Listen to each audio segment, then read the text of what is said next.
jump in and get started here. Yeah, it's good to be here. This is a really important topic this morning over coffee. I'm excited to hear your points and views and elaborate.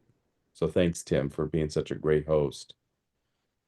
Yeah, thanks. And thanks for joining us once again, Coach Ron. So a little bit about myself before we dive into the topic. I'm Tim Bojko, head of growth at Hire, where we validate, activate, and accelerate you to win in life.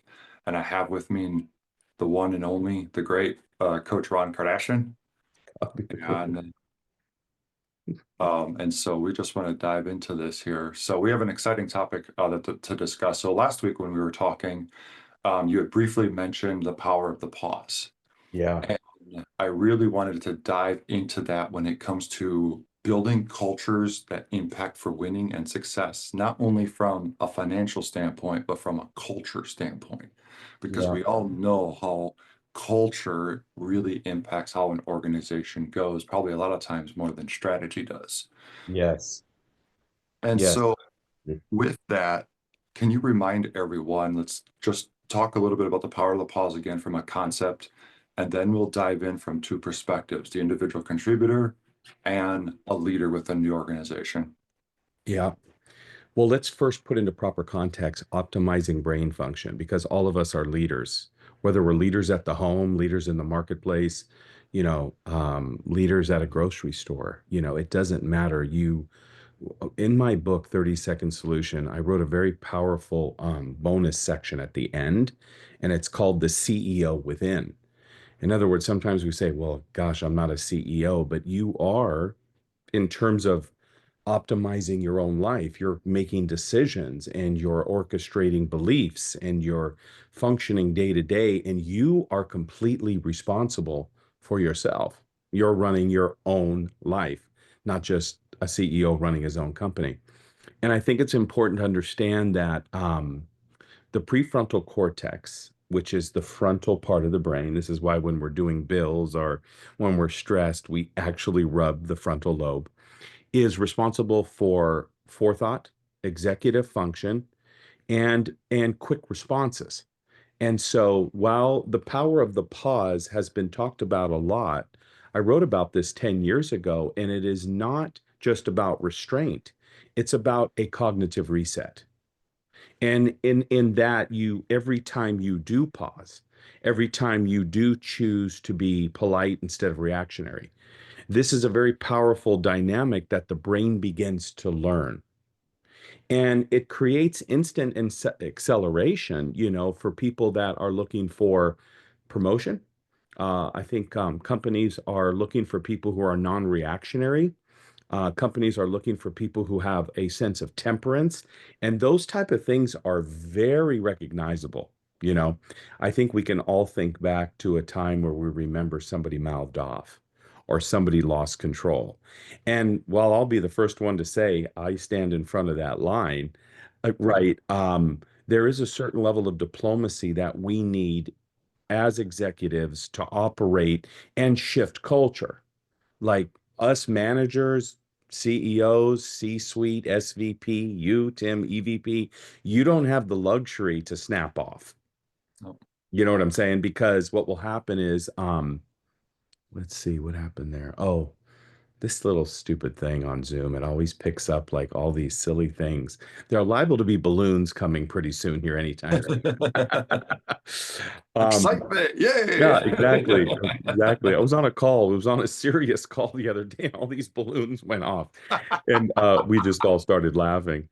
But it's apropos to this subject because there's going to be times where we're going to be distracted. There's going to be times where we're going to feel emotionally not on our A game. And those are times where the power of the pause actually is the most powerful because it's a form of self-regulation that is not just about restraining or white knuckling. I deal with this with executives with addiction. I can't tell you how many people, men and women, that I have talked to on this beautiful platform who have opened up, cried, and said, I'm recognized as the probably the most powerful person in this company. And when I go home, I feel like I'm about that big. Pause. Pause right there. because what happens is that man or woman, I've coached both male and female in that same venue, they are building limiting beliefs inside the brain and creating patterns, cognitive patterns that subconsciously set in defeatism. So then when they show up to the office the next day, literally, and we talked about this, that the heart is beating at 2.9 gigahertz or whatever. I don't have my notes in front of me. There's an electrical charge coming out. So if that charge is always doing this, then people are going to start picking up on it. And that is what shifts culture. And we think that this is not true, but based on scientific studies, you know what I mean, that substantiates my topics are one, the law of neurogenesis, which is where the brain starts to fire and rewire to create nerve genesis, the beginning, and also epigenetics, which is something that I would encourage everybody to Google. This is powerful stuff. Epi means beyond genetics. So there's something beyond our genetics that is impacting our lives. And it is the social awareness and the temperature of other people around us, because scientists say that epigenetics is founded on two things. Um, One is environment. So you are a product of your environment. We know this by watching inner city children and the studies I've done in my first literary work. It's unbelievable. When a mother speaks to a child, it's literally forming neural pathways. Well, they did a study on inner city children. The mother didn't speak to the child very much, and their SAT scores were all lower. It's just unbelievable how one small adaptable change into an environment of care and love and compassion and really, it's not even, this can't be fake. You can't show up with this fake smile because you're omitting this energy. And so doing the private work in private, where you are consciously aware through meditation or through self-centering, or what now we're teaching at our clinic is heart coherence. It's like this was stuff that the coach was challenged with. I was completely incoherent to some of my employees' needs, to some of my children's needs, to my wife's needs. And this was a major wake up call in my life. And you know what's so beautiful about it? As soon as you recognize it, in 30 seconds, change is initiated. And that's why I wrote this book, 30-second solution, because So I want to uh, dive back here because you went through a lot of really big topics really fast. yeah, sorry, it's just how my brain thinks. But let me finish this one point, Sure. because you're right. Epigenetics are founded on two important fundamentals. One is environment, and the second one is programming, Tim.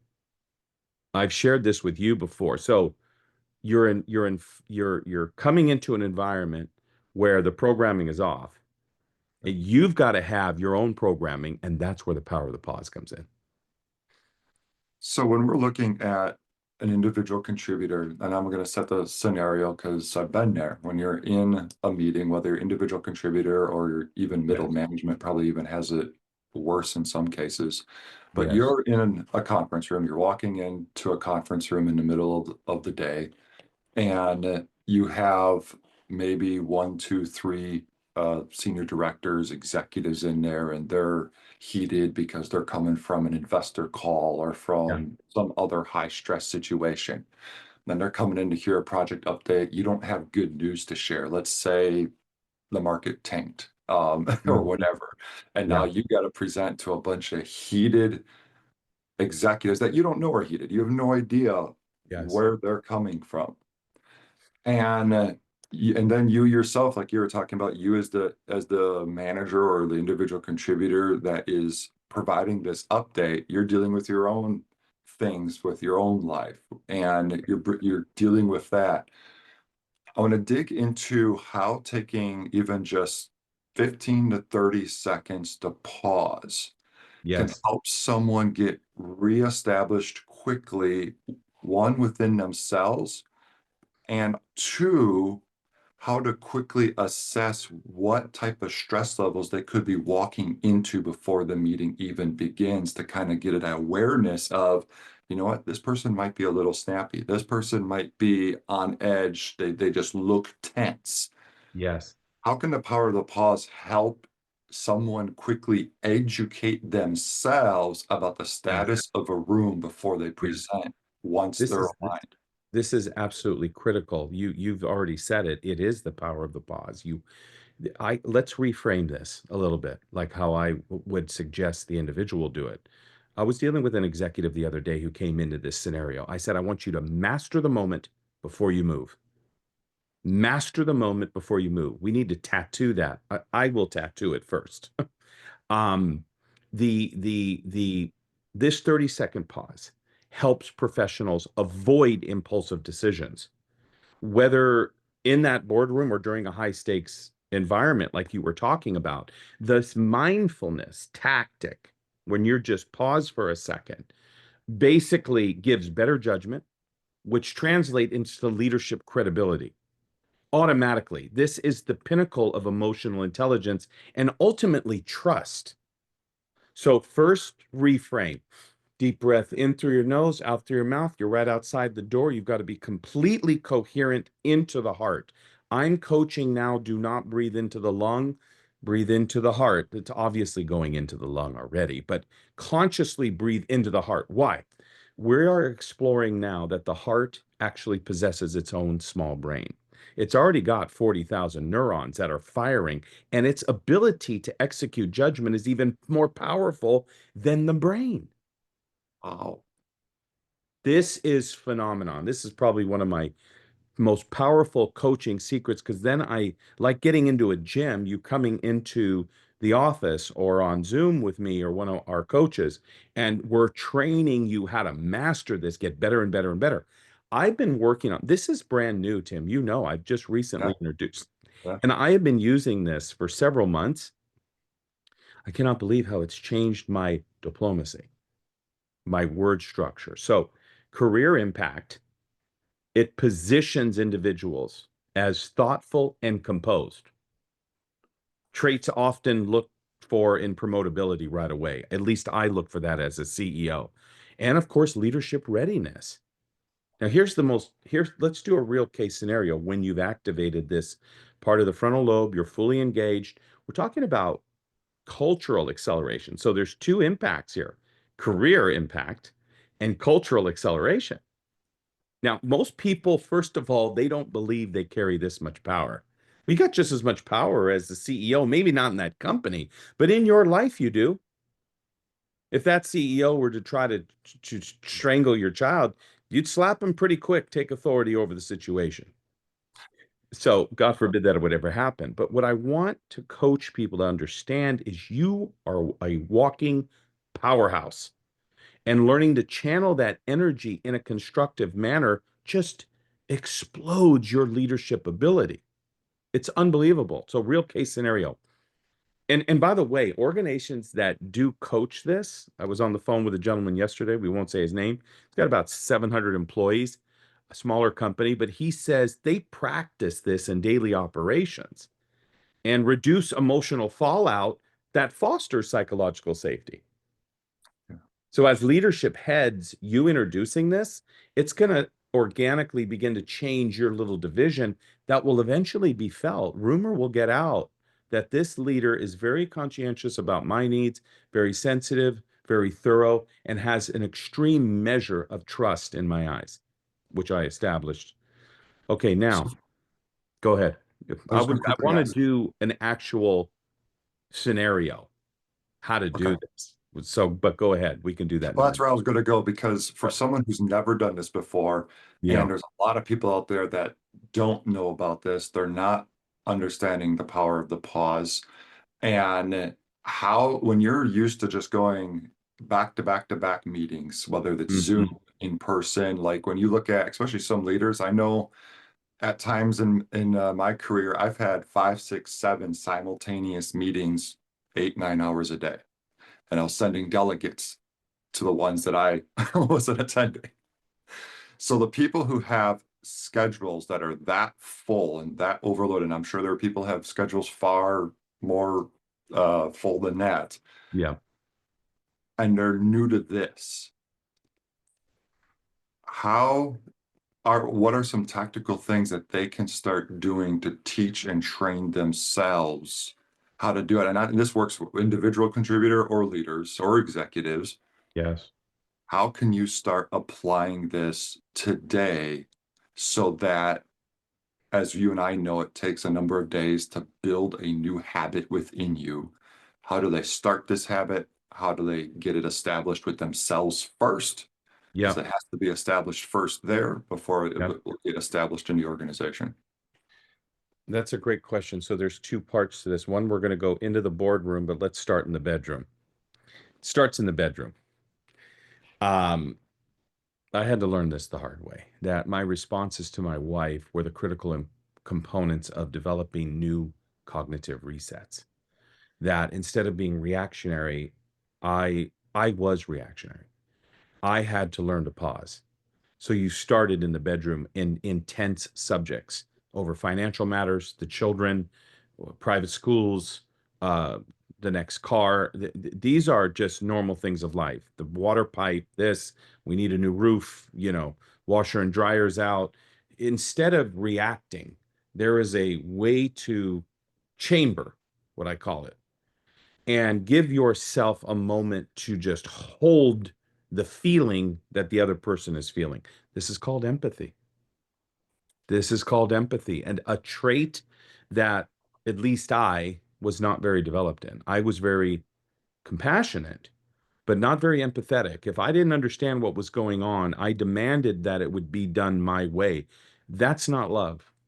That's conditional love. Love doesn't demand. So you're saying, well, coach, I'm in a corporate setting. I don't have time to work in love. Wrong. Love is a very powerful spiritual force. It's not just a behavioral trait or an emotion. It is actively a connectivity in the heart and the brain that's actually working to give you optimal control all the time. Love never fails is a famous biblical statement that has stood the test of time through thousands of generations. And it's important that we unpack this principle because I haven't used it very much in my life and I'm starting to use it and it's working. So that's number one is the day-to-day practice. Another area as you evolve when you move out of the house on the freeway. This is probably one of the best training grounds for a leader to develop, especially if you've got a nice car. Because and I have nice cars. But I had an ostentatiousness on the road that was a form of entitlement, wrong belief system. I changed the perspective to where I'm a yielder, not a speeder. Now I like to go fast, so just for the record, if anybody sees me driving, but there was a different belief system about being courteous on the road. That translated right into the boardroom. You're an asshole on the freeway, you're going to be an asshole in the boardroom. Okay, forgive my linguistic explanation there, but it's true, and I was, and it was wrong. I think what happens is us leaders who are very type A and very authoritative and very controlled, the SVPs I work with, the EVPs, the C-suites, they're always in full demand. But we have to turn that into full command. Don't just be a person in full demand by the pressures, being a person of full command internally. And let me tell you something, when you practice this, you get better at it because you are probably some of the smartest people in the world. And Tim, I tell that to you all the time. You are a lot smarter than I am running divisions of my company, and I trust you implicitly. And that linguistic pattern engaged with the heart, you actually feel it, don't you? Right, right here. Yeah. Versus just giving you lip service because we're done with lip service. Yep. Now, the boardroom. You've made it through the bedroom, you're off to the boardroom. And what's really cute about this is that what atmosphere isn't high pressured, especially in this market right now? I mean, Yep. we are all, some of my stuff in my portfolio is down 30%. Okay, so what are we going to do about it? We can react all day long. We can kick, scream, yell. We can even commit suicide, which has been a lot of things that I've been discussing with people. What is the effect of suicide? Because these are very real situations, and they must never be undermined.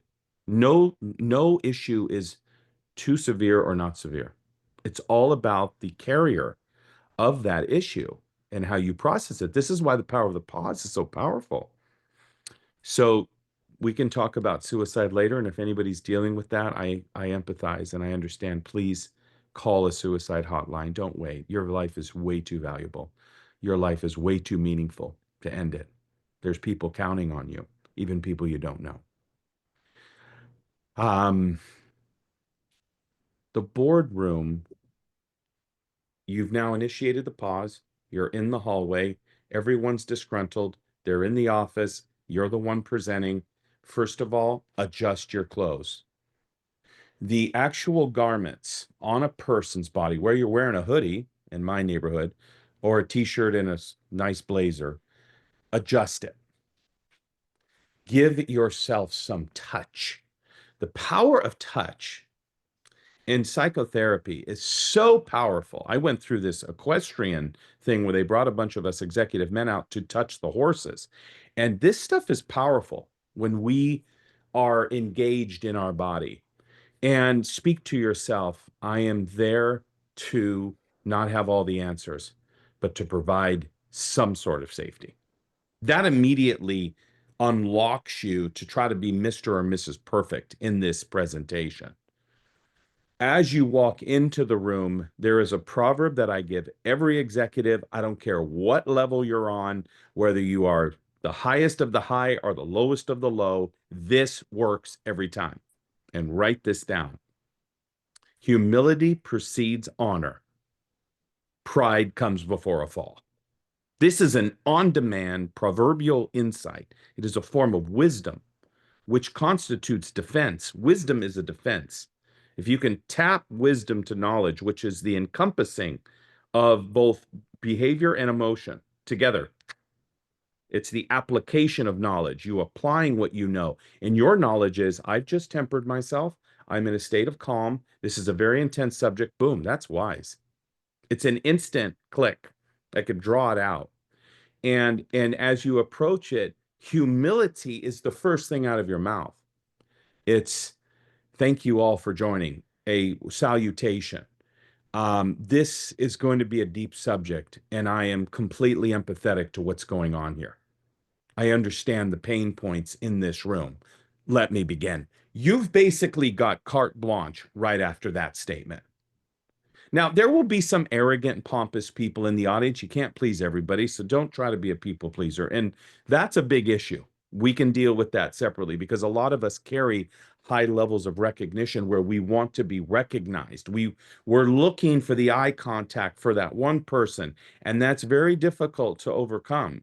You've got to shift your eyes in a different direction. Sometimes, ladies and gentlemen, I will walk into a group of executives. I'm preparing some stuff for the White House now. How am I going to handle standing in front of the president with that massive amount of power? It's the same way in humility. In humility. And it has to be genuine humility. If you come in there thinking you're the senior engineer and you know everything, eventually that's going to crash because it doesn't register well. People don't like working for arrogant people, if you haven't noticed. And I'm trying to change this concept in corporate America because it's not prolonging the benefit. It's hindering it. It is a culture block. Arrogance is a culture block. Quote Ron Kardashian. Um, right, Tim? Absolutely. So you're in the So, meeting, you've opened up with humility, right? And it has become a carte blanche scenario for you to say whatever you need to say. Yeah. so for those who are not married, how can they start their day with making sure that they're respecting and one with themselves when they Yeah. start the day before they get on the road driving because they don't have anyone that they're living with? True. Well, if your day would start on the road, right? But your case scenario, pardon me, your case scenarios would be day-to-day living. It would be, how am I responding to people? How am I responding on phone calls? How am I firing on text messages? If I am doing that, you now are going to take that phone and you're going to pause. You don't have to respond to everybody right away. In fact, I learned this from my wife. She was like, I'll get back to them when I can. Now, of course, in a job situation, you have to be a little bit more responsive, and I do advocate great communication, but it doesn't have to be right in the middle of you doing 10 different things. That's where I'm going with that. Yep. It's really That's important that whatever case scenario you have in your environment, in your life, that you find a way to respond differently in order to master the moment before you move. And that yeah. leads to, of course, techniques on thinking positively, speaking precisely, and acting with purpose. Because to be successful, you have to action. And now that I give you these tools, how it helps career impact is individuals who operate this way show integrity and influence over time. And these are qualities that fast track advancement. That should be the motivator. Does that make And sense? so when like for people who are doing this the first time, I think Hmm. some of the practical things to help is you might have to set an alarm or a reminder on your phone Hmm. to take that 30-second pause to Yeah. really, because again, if you're already in a mindset, you have to disrupt yourself is what needs to happen. 100%. Yeah. And Well, I mean, so, we have full modularizations to practice heart coherence with actually new technology tools that connect to your Bluetooth device to help you center yourself. But we're talking in demand on the moment, the quick techniques. If you don't have those training grounds in a marital situation, yes, Tim, you are 100% right. You got to make time for yourself in this phone. Absolutely. You schedule it in. In fact, we have a training program now that comes along with this brain assessment that we do to find out really how impatient are you neurologically. Because once you see it on paper, it's like reading blood. It immediately frees you up.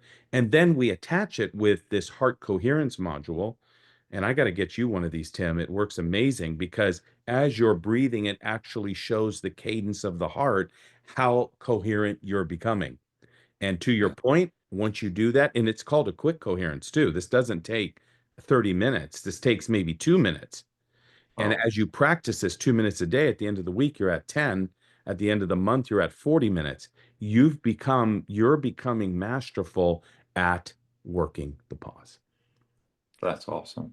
Yeah. So we have a minute here. I did put the link to brainvalidation.com where you can learn more about the amazing technology we use to help coach people to help be that disruptor for you. You Yeah. need to work with someone like Coach Ron to help disrupt your way of doing things, to see your blind sides. You cannot see your own blind sides. Mm-mm. And so check out brainvalidation.com. It's in the comments. And we have a special going on there. And you can see that there when you go through all of that great information. And any last words of wisdom, Coach Ron? I love what you just said there, Tim, about you can't do it on your own. I didn't believe that early years. I Wow. felt like I've got to train so I can do this on my own because no one's going to help me.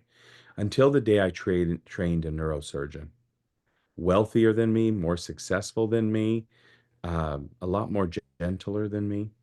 Thank God he was a gentle surgeon. I said, why did you hire me? Right? He said, Ron, he said, there's as good as I am, and I'm one of the best in the world. He owned that. He said, as good as I am, I can't do surgery on myself. And that, I don't know why coming from him, it was at an internship. I was literally working in a med clinic and it changed my life. And I think it encouraged me. I just got back from 70 hours of doing behavioral therapy training and coaching development and EMDR. And I mean, us as experts in the field and you as an expert in your field or working for a company deserve self compassion. And that's the key to cultural transformation. That's it. You heard it there. Self-compassion. And it's like if you want to change culture, that's where it begins. It's too much pressure and fear and numbers and data. And it's like, yes, those things are important. I am not giving excuses to not use data. Data is very important in measuring the health of an organization, but most data is a byproduct of what and how people are treated and how they are coherent with ourselves. And And we so with have the that, data. We have the data too, yeah, Tim, which we should talk about next week.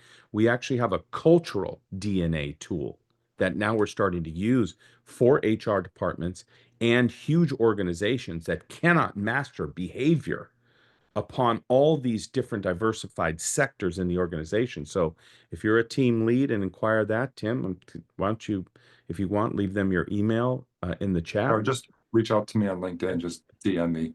Yeah. My DMs are pretty open. So, but yeah, feel free and reach out, connect with me on LinkedIn, and I'd love to give you guys a demo of our culture epigenetics analytics tool because it is powerful. It will show you how the behaviors of all the individuals are overlaying and why you have coherency or the lack thereof, and many other things beyond that. Is a Yeah. powerful, powerful platform. All right. So with that, thank you, everyone. Thank you, Coach Ron, and have a great weekend.